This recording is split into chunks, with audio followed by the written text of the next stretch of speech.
Sa Settembru li għadda b'kollox 100,345 mara kienu fid-dinja tax-xogħol, żieda ta' 3.3% fuq Diċembru tal-2019 minkejja l-pandemija.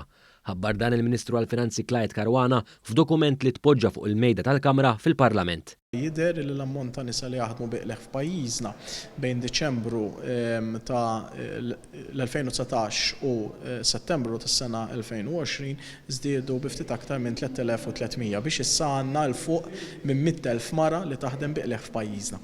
Fil-fatt iċ-ċifri juru li f'Diċembru ta' sentejn ilu kien hemm 87,596 mara li jaħdmu b'impjieg full-time. Dan in-numru żdied tal-aktar minn 90,000 sa' Settembru li għadda minkejja li f'Marzu Malta bħal bqija tad-dinja ntlaqtet mill-pandemija. In-nisa b'impjieg part-time ukoll żdiedu minn 10,437 għal 10,888. Żieda ta' 451 impjieg. Din l-informazzjoni tikkomplementa riformi kbar li saru f'pajjiżna sabiex aktar nisa jaħdmu fid-dinja tax-xogħol, riformi bħal dik ta' Child Care b'xejn. Fil-fatt grazzi għal dawn ir-riformi mill-2013 lil hawn pajjiżna ra żieda ta' 27% fir-rata ta' nisa li jaħdmu. Dan filwaqt li 40% tal-pożizzjonijiet eżekuttivi u maniġerjali huma wkoll okkupati minn nisa.